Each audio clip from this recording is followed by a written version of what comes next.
Everyone আসসালামু আলাইকুম, কেমন আছেন সবাই? আজকে আমি আপনাদের সাথে নুডলসের পকোড়া নিয়ে হাজির হলাম।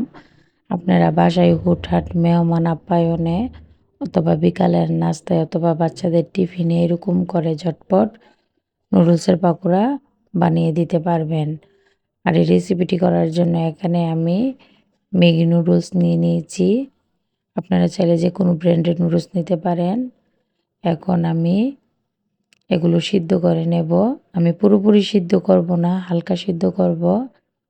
পুরোপুরি সিদ্ধ করলে নুডলসের যে পাকোড়ার একটা সুন্দর উপরে একটা কালার আসে, সেই কালারটা আসবে না। এই যে আমি হাফ সিদ্ধ করে নিয়েছি, এখন আমি নামিয়ে নেব। নামিয়ে একটা ছাঁকনিতে ঢেলে আমি পানিটা ঝরিয়ে ঠান্ডা পানি দিয়ে ধুয়ে নেব। এই যে আমি খুব সুন্দর করে ধুয়ে নিয়েছি। এদিক দিয়ে আমি নুডলসের পাকোড়া বানানোর জন্য নিয়েছি টমেটো, ধনেপাতা, কাঁচামরিচ, পেঁয়াজ কুচি আর নিয়েছি একটা ডিম। এখানে আমি পানি ঝরিয়ে নুডলসটা রেখে দিয়েছি। এখন এর মধ্যে একে একে উপকরণ দিয়ে দিব। প্রথমে দিয়ে দিব এখানে আমি পেঁয়াজ কুচি, তারপরে দিয়ে দিব এখানে আমি টমেটো কুচি, তারপরে আমি এখানে দিয়ে দিব কাঁচামরিচ কুচি।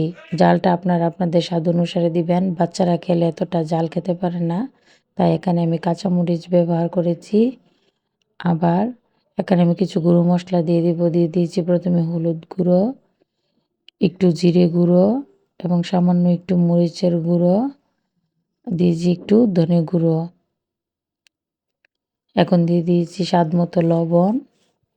আর এই যে প্রাণ স্বাদের মশলাটা আমি দিয়ে দিচ্ছি। আপনারা এটা হাতের কাছে থাকলে দিতে পারেন, আবার না থাকলে এটা নাও দিতে পারেন। এটা দিলে অনেকটা মজার একটা ঘ্রাণ আসে এবং স্বাদও লাগে। আর এখানে আমি নুডলসের মশলাগুলো দিয়ে দিচ্ছি।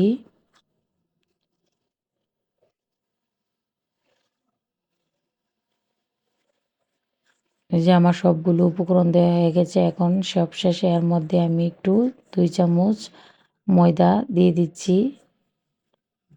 আপনারা এখানে চালের গুঁড়িও দিতে পারেন, কিন্তু আমি কিছুটা নরম হওয়ার জন্য এবং যাতে মুচমুচা হয় সেজন্য আমি ময়দাটা দিয়েছি। আর এখানে দিয়ে দিচ্ছি একটা ডিম। সবশেষে এখানে আমি ধনেপাতা কুচি দিয়ে দিলাম। দিয়ে এখন এটা আমি সুন্দর করে মেখে নিব। আপনারা পুরো ভিডিওটি না টেনে অথবা স্কিপ না করে দেখতে থাকুন।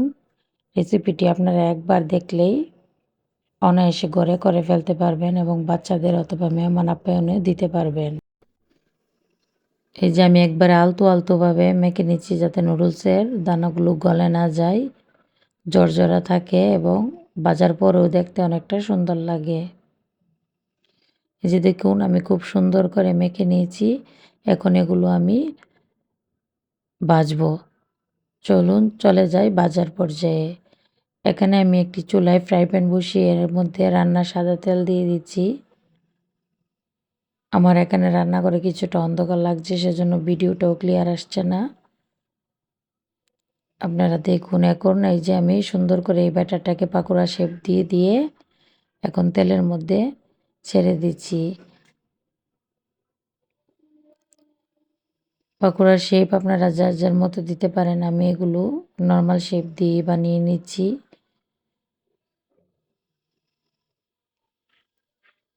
এই যে দেখুন আমি খুব সুন্দর করে একদম লাল লাল করে ভেজে নিয়েছি। এখন এগুলো আমি নামিয়ে নেব এবং ভাজার সময় অবশ্যই চুলার হিটটা মিডিয়াম আঁচে রাখবেন, না হলে উপর দিয়ে পুড়ে যাবে, ভিতর দিয়ে হবে না। যে দেখুন আমি আরেক পর্যায়ে দিয়ে সবগুলো বানিয়ে আপনাদের সামনে নিয়ে হাজির হচ্ছি। এই যে আমার সবগুলো নুডলসের পকোড়া বানানো হয়ে গেছে। আপনারা দেখুন কতটা সুন্দর হয়েছে। আমি আপনাদেরকে একটা ভেঙে দেখাচ্ছি কতটা মুচমুচা হয়েছে। এই যে দেখুন, এবং খেতেও দুর্দান্ত স্বাদের। এরকম আরও নিত্য নতুন রেসিপি পেতে আমার চ্যানেলটি